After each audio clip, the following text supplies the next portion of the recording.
Salve, salve, meu povo querido. Hoje nós vamos fazer esse encontro sobre cuidar dos nossos pais. É um tema sobre o envelhecimento, o cuidado da pessoa idosa, mas também serve para muita coisa para aqueles que ainda não estão nessa fase. O tema cuidar dos pais, ele envolve aí pelo menos dois grandes problemas. Problemas eu digo como questionamento, né? A gente entender o que significa cuidar, o que envolve o processo do cuidar, a nossa necessidade de receber cuidados e o fato de que se trata dos nossos pais, ou talvez da avó, ou talvez de um irmão, do sogro, da sogra. E não é muito simples, né?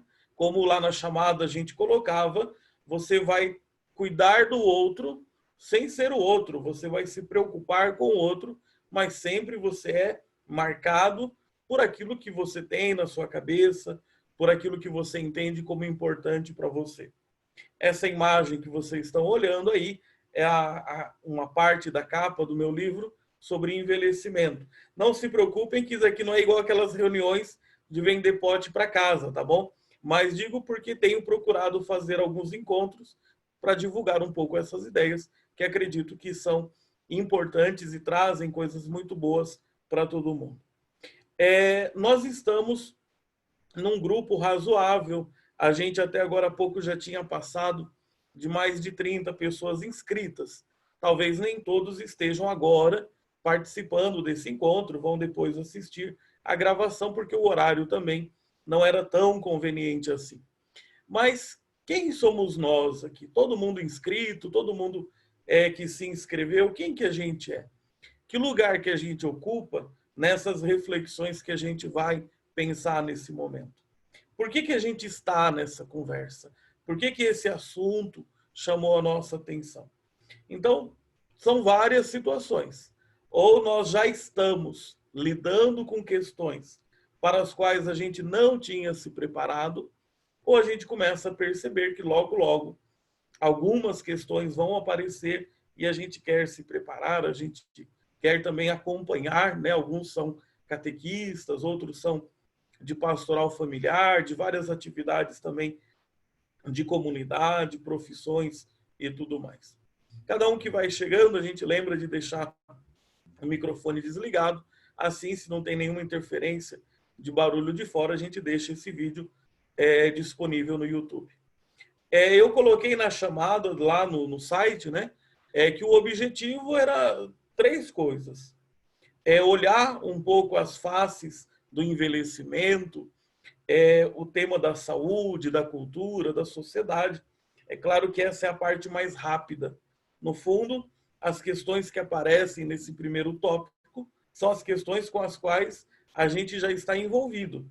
Talvez nem tudo a gente coloca nos pacotes dos nomes certos ou dos nomes que alguns estudiosos desenvolvem, mas é o contexto que a gente está. Então não tem muita necessidade de se demorar aí.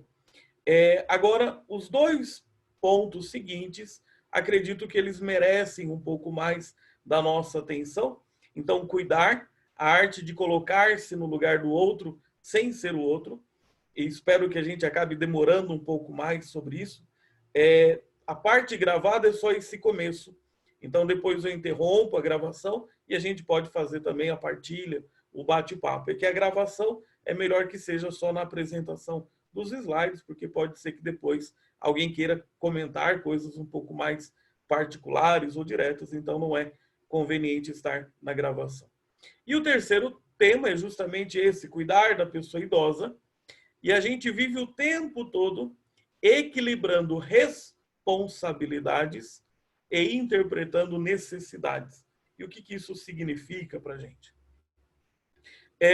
Essa imagem, não fui eu não fui atrás dela, na hora que eu preparava o slide, ela apareceu e eu achei muito significativa. Aqui a gente vai falar das várias faces do envelhecimento, saúde, cultura e sociedade, mas olha essa imagem, ela me impressionou bastante. O envelhecimento é entrar no labirinto, então esse bonequinho ele está entrando num labirinto sem saber o que o espera. Ou, às vezes, o envelhecimento é você superou tanta coisa, mas agora então parece que o jogo acabou para você. Então, são duas imagens, aí, duas interpretações que podem ser muito interessantes para a gente pensar nos próximos slides, no que a gente vai conversar aí. Quando você pergunta o que é ser idoso, então tem vários fatores que você pode considerar. Se você pensa em relação à idade de uma pessoa, de um país para outro, você tem diferenças grandes. Você põe dentro do pacote, no Brasil, por exemplo, que a partir dos 60 anos você é idoso e você entra em um conjunto de políticas públicas, alguns direitos e tudo mais. Porém, nesse pacote de idoso, então, a partir dos 60 anos, você tem gente de 60, de 70, 75, 80, 90, e há uma diferença imensa entre alguém de 92 anos e uma pessoa de 60 anos e 2 meses. Então, só o fator cronológico nem sempre resolve. A gente precisa olhar muitas outras coisas. Por exemplo, a questão biológica, que tem a ver com o funcionamento das partes do corpo. Sempre uso aquele exemplo, né? Às vezes você tem aí 40 anos, mas o seu joelho já parece o de uma pessoa de 95 anos. Então, você tem partes do seu corpo que envelhecem diferente, conforme o estilo de vida, conforme o esforço que a gente faz no trabalho e tudo mais. A idade subjetiva, que tem a ver com como você se enxerga. Então, como é que eu me vejo, como é que eu me percebo. E pensem como, às vezes, há um contraste grande. Você tem uma idade, você tem uma aparência, você se enxerga de uma maneira diferente. Depois, a idade funcional, que tem a ver com a sua autonomia, o que você consegue fazer, o quanto independente você é, né, ou autônomo, que é a melhor palavra. E a idade social, como que você é percebido pela sociedade. Se você é jovem e anda no meio de pessoas assim bem idosas, talvez vão dizer que você é criança, não é verdade? Então, às vezes você é percebido diferente dependendo das companhias com quem você está. Então, ser idoso tem vários elementos que a gente poderia identificar. Então, pensa que várias coisas interferem no modo como a gente reflete, no modo como a gente entende. Eu vejo que novas pessoas chegaram, deixem o microfone desligado. Bem-vindo, bem-vinda. Logo terminando a gravação dos slides, depois a gente faz o bate-papo. Que bom que conseguiram chegar. Se a gente pergunta, então, o que é a saúde do idoso? O que é saúde? A Organização Mundial da Saúde tem uma definição ou uma descrição, acho melhor a palavra descrição, sobre saúde bastante interessante, mas bastante desafiadora. Então, eu penso saúde, conforme a Organização Mundial da Saúde, como um estado de completo bem-estar físico, mental, social e não somente a ausência de afecções e enfermidades. O que isso significa para a gente? Quando eu vou pensar o cuidado com a pessoa idosa, qual direcionamento eu estou dando? A gente vai olhar em relação às necessidades. Às vezes eu posso ficar tão preocupado com o bem-estar físico e esqueço do bem-estar mental. A gente vai falar, por exemplo, da necessidade simbólica, religiosa. Então, você tranca sua mãe dentro de casa, porque ela tem risco de cair na rua sozinha, mas você não ajuda em nada ela ir se encontrar com as irmãs dela de comunidade, de igreja, por exemplo. Como é que a gente equilibra essas responsabilidades? Como é que a gente interpreta essas necessidades se a gente quer considerar a saúde dentro do seu conjunto maior?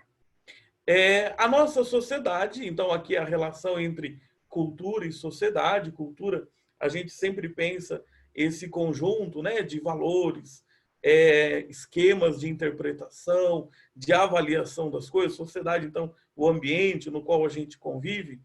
Pensem, por exemplo, os riscos da linguagem, os limites da linguagem. Não digo só no sentido de maldade, mas a gente usa algumas palavras e essas palavras elas têm uma conotação diferente dentro de um contexto ou de outro.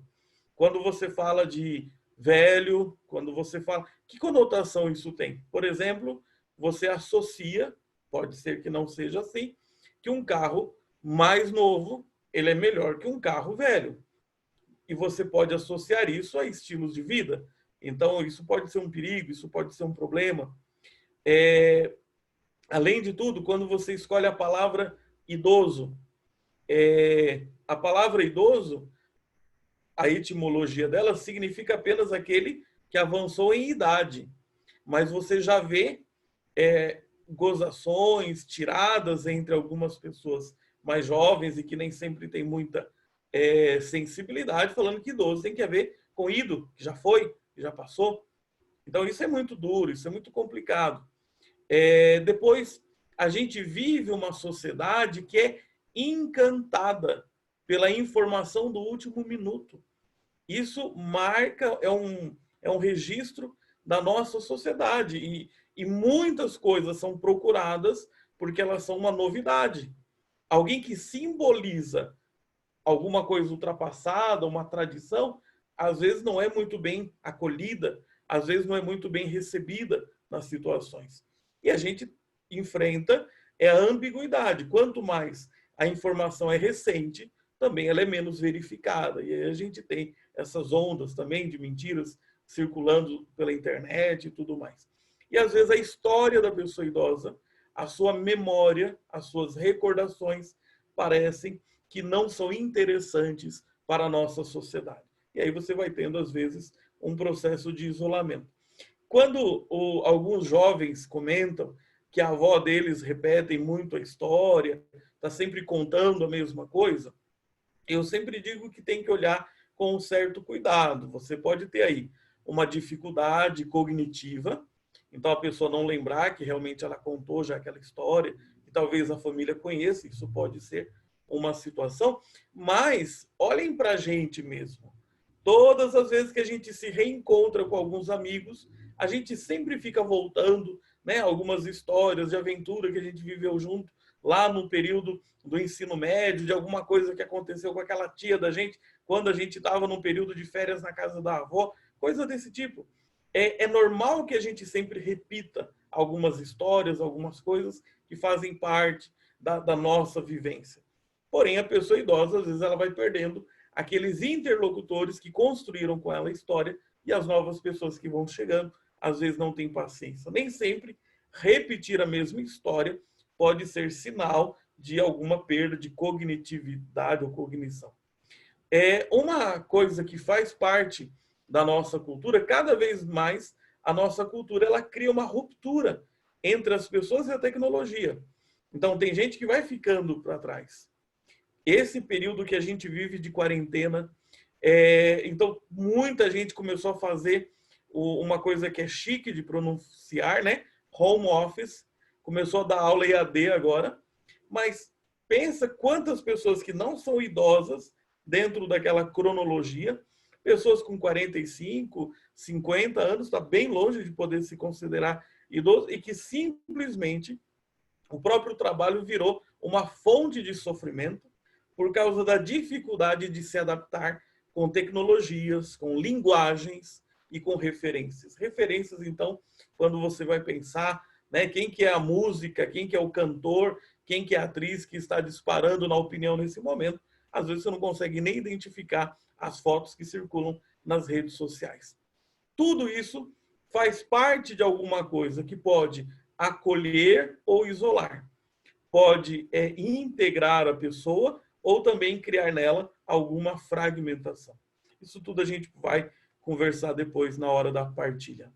Agora, quando a gente pensa então em cuidar, então que é essa arte de se colocar no lugar do outro sem ser o outro, gostei muito dessa sugestão também do Office, é a imagem da nossa impressão digital. Quando você cuida, você deixa também a sua marca. Então, o jeito que você cuida nunca vai ser repetido pelo jeito que outra pessoa vai cuidar. Quando a gente pensa o revezamento entre irmãos, por exemplo, você pode ter uma situação de negligência, então o irmão é mais atento que o outro, o irmão cuida mais disso do que o outro, mas a gente precisa perceber que os outros também têm ritmos e jeitos diferentes de fazer as coisas. Aqueles memes que circulam na internet mostrando como que a avó cuida do neto, como que o pai cuida daquela criança, como que a mãe cuida, você tem um pouco essa imagem interessante. Então, perceber que aquele que cuida, ele imprime um pouco também do seu modo de ser. E é óbvio que a gente vai ter que equilibrar algumas coisas que são os próximos slides. Sempre nas apresentações, eu gosto de beber um pouquinho de água, mostrar o meu copo do São Paulo e continuar. Aqui é uma peça-chave da nossa vida. É uma peça-chave da nossa existência. É como se a nossa vida fosse um quebra-cabeça. E há duas peças que não são opcionais na nossa existência, que é o cuidado, que significa cuidar do outro e receber cuidado, e não tem aí prioridade cronológica. Você cuida sendo cuidado, enquanto você é cuidado, você também pode cuidar. É mais ou menos essa reciprocidade. E a mesma coisa a vulnerabilidade. Então, o fato de você ser limitado, o fato de você poder sofrer, ser ferido, a palavra vulnerabilidade remete à ferida, essas duas coisas são marcas da nossa existência. Então, aquele que cuida não pode se sentir orgulhoso no mau sentido, e aquele que está ferido nesse momento, aquele que precisa nesse momento do cuidado de uma maneira mais explícita, não poderia se sentir humilhado. Fiquem atentos que aquilo que era o ponto anterior da nossa sociedade, a nossa sociedade tem feito uma ruptura entre cuidar e receber cuidado. Então, como cuidar ser uma coisa que te dignifica, uma coisa que te torna super poderoso, e precisar de cuidado, ser fraco, estar ferido, como algo que te coloca numa situação inferior. Quando esses dois elementos estão essencialmente presentes na nossa vida. Não dá para você dizer, eu vou fazer de tudo para nunca precisar de alguém. A gente vai entender daqui a pouco o slide sobre a responsabilidade, que de fato eu posso prever algumas coisas, eu posso me preparar para algumas coisas, mas nunca vou arrancar da minha existência o fato de ser vulnerável. A gente olha então que cuidar das pessoas, cuidar é uma grande arte, e como toda arte, ela é composta por algumas coisas aí que precisam ser registradas. A arte é dom, então cuidar das pessoas é um grande dom, porém, em alguns momentos também se torna parte da nossa responsabilidade como família. Então eu uso a palavra obrigação, mas não no sentido negativo, né? Mas no sentido de gratidão. O Papa Bento XVI falava que tudo que a gente faz pelo idoso, na verdade, é uma resposta de gratidão. Então, cuidar é uma mistura de dom. Então, dom não foi dado igualzinho para todo mundo. Cada um tem um dom diferente. Tem a ver com as nossas intuições.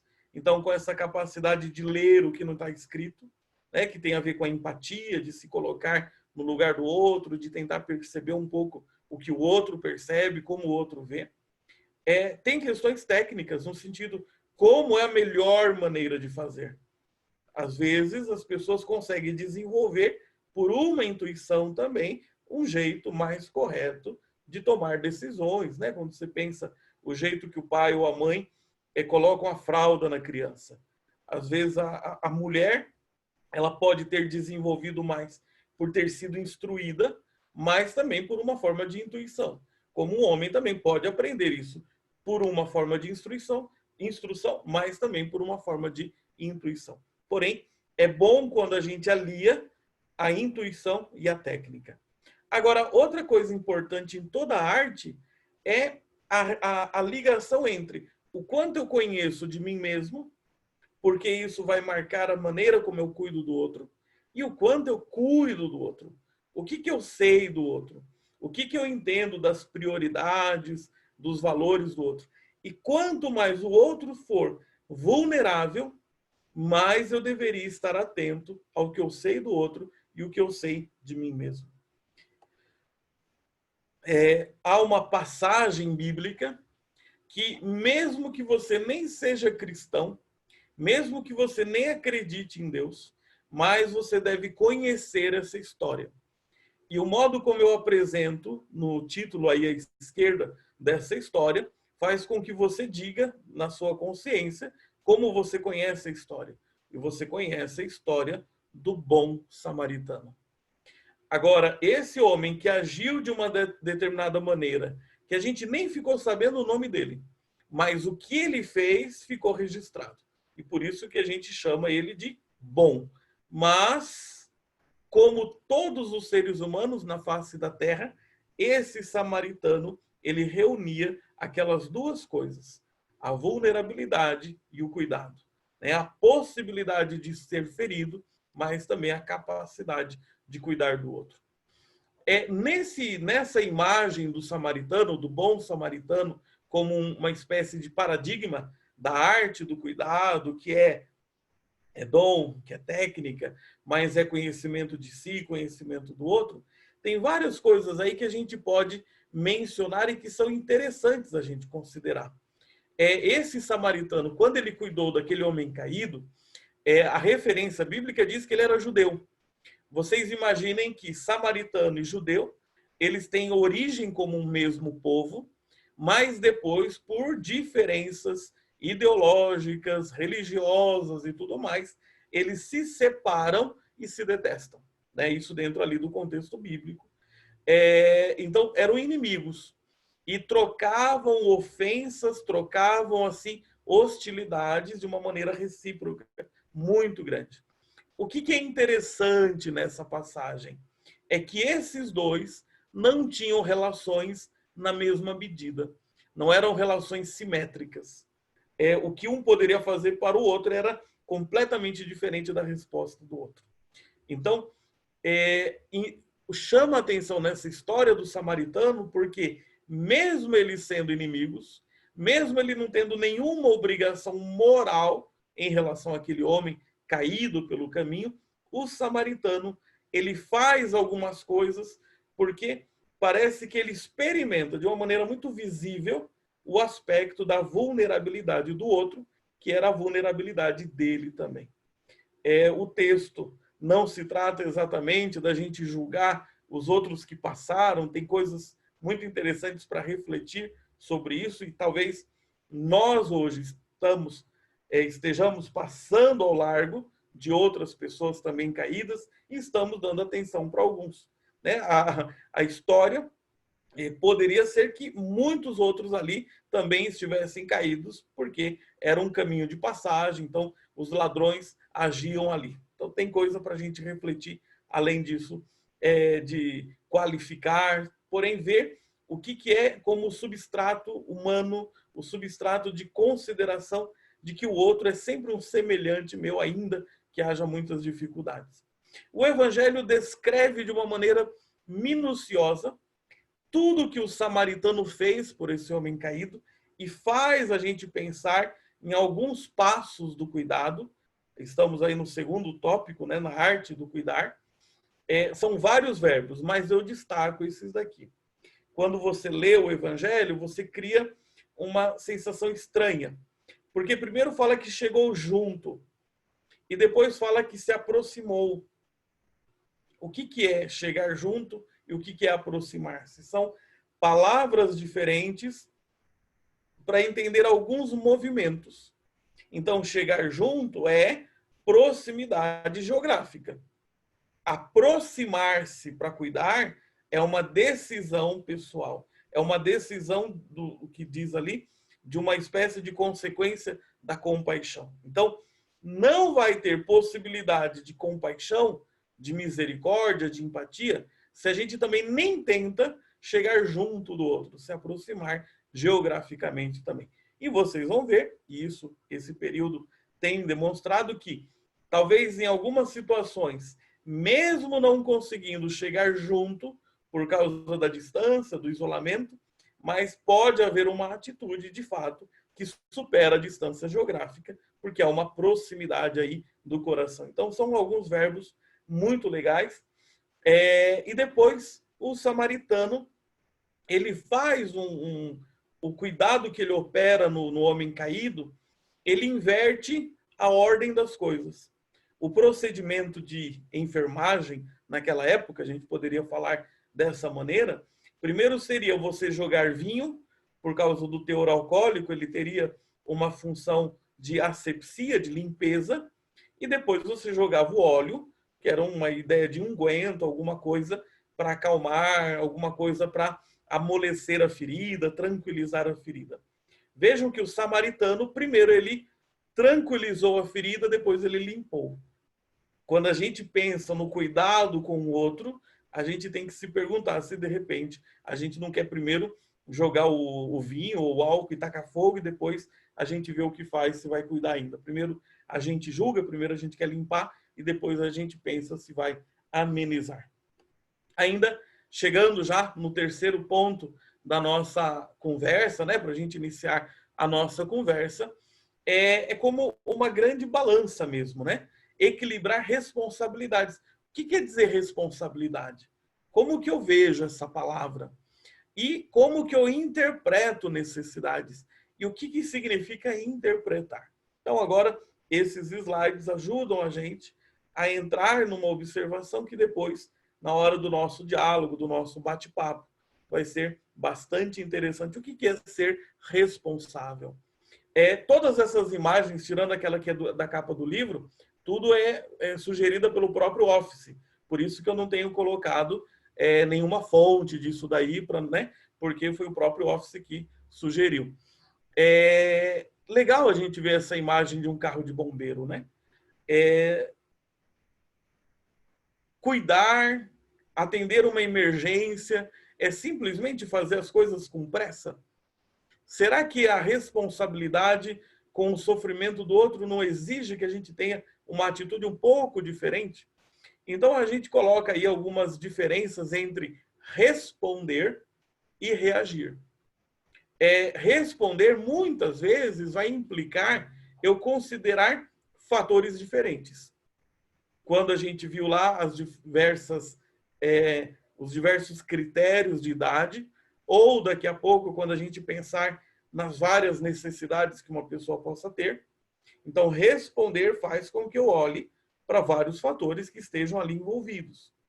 Agora, reagir, às vezes eu estou preocupado em apenas dar um tipo de resposta, de saída única.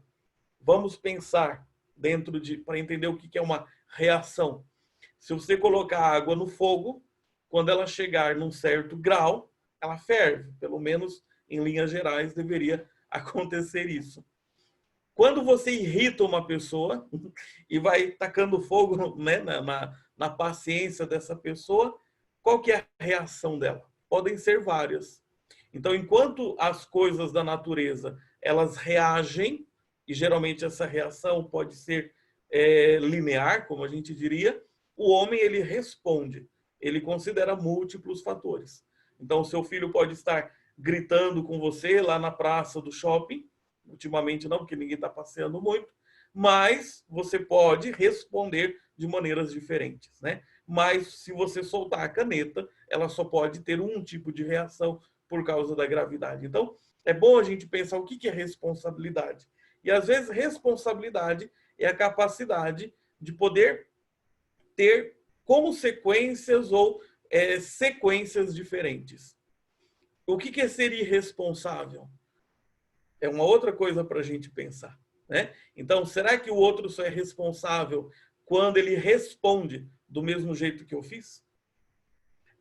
Depois, na responsabilidade, tem aí uma importância da previsibilidade. Uma necessidade de prevenção, de imaginar as dificuldades que podem acontecer. Enquanto que no âmbito da reação, algo sai diferente, eu não sei o que eu faço porque eu não estava preparado para aquilo. o Evangelho de Mateus, tem a história daquelas 10 mocinhas, as 10 virgens, umas prudentes, outras imprudentes, e que elas se destacam porque algumas levaram óleo a mais para manter a lamparina acesa, caso o noivo atrasasse. As outras, que foram as imprevidentes, achavam que tudo ia dar certo, então não previram nada, não fizeram nenhuma prevenção, então na hora que teve a dificuldade, não tinha a que recorrer. A responsabilidade sempre supõe uma forma de autonomia, então a autonomia não é não ter regras, não é não ter referências, mas é colocar um diferencial nessas referências que você tem. Então, amanhã ou depois você tem que equilibrar entre a necessidade do seu pai em relação a esse tipo de coisa e aquele outro tipo de coisa. Se você vive no âmbito da reação, você tem uma dependência e condicionamento. Se está pedindo isso, é só isso que eu vou cuidar. Se é isso que está dizendo que eu devo fazer, eu vou fazer somente nessa direção. Então, responsabilidade sempre supõe que eu posso fazer diferente, que eu posso colocar alguma referência em relação ao outro. Enquanto que aquele que reage, ele sempre depende do contexto, ele sempre depende do condicionamento. Agora, a gente entra no tema de interpretar. Interpretar necessidades.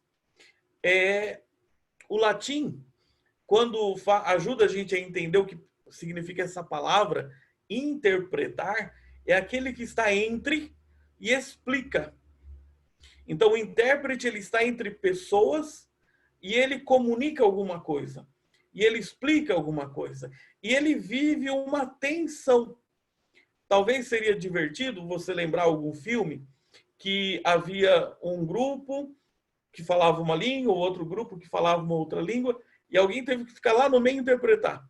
E, de repente, alguém começa a dizer para o intérprete, xinga eles, diz tal palavra.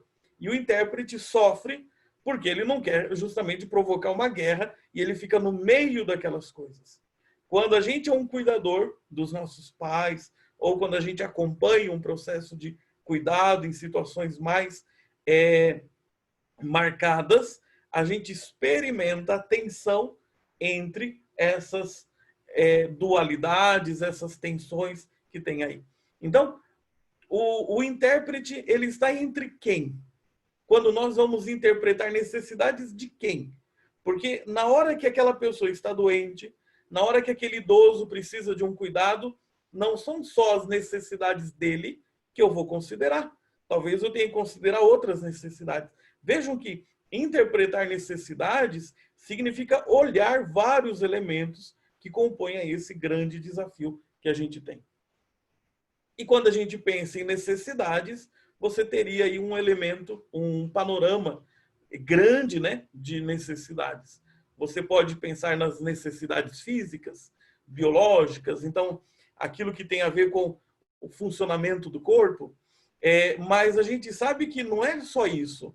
O ser humano não é simplesmente mecanismo biológico, né? Uma palavra que você diz para uma pessoa pode melhorar a condição dela ou pode piorar, né? Tudo isso envolve, então você tem necessidades psicológicas, você tem necessidades afetivas. Nesse momento de quarentena, isolamento, seja lá como for, que cada um está vivendo na sua região, porque a gente está aqui com gente do Brasil todo quase, talvez eu tenha em casa água, eu tenho luz, eu tenho aquecimento, eu tenho comida, e poderia dizer, estou bem, mas estaria bem igual um animal de estimação, mas até o animal de estimação, ele precisa de ajuda, ele precisa de convivência. Então, como é que eu equilibro essas necessidades? Além dessas, e as necessidades sociais? Não somente de sociabilização, porque isso entra na afetiva, na psicológica, mas em termos de direitos daquela pessoa, como que ela está sendo amparada pela sociedade. E depois, outras necessidades, necessidade simbólica, religiosa. A gente já viu muito neto, muito sobrinho que foi lá cuidar do tio idoso, do avô, e resolveu fazer limpeza, porque tinha muita bagunça. Né? E joga fora aquela xícara que era a última do joguinho que foi do enxoval do casamento. Para você é lixo, para outra pessoa é a lembrança de uma vida inteira. Então, quando a gente cuida do outro, quais são as necessidades que a gente vai interpretar, equilibrar aí nesse processo todo? A gente termina aqui essa parte da apresentação, a gente passa nesse momento para a nossa partilha, para o nosso diálogo. Eu tinha dito já no começo, né, que essas ideias aí estão no meu livro, vocês não estão no encontro de, como que diz, venda de pote depois de cozinha, mas eu já tinha comentado que era um pouco a divulgação desse trabalho aí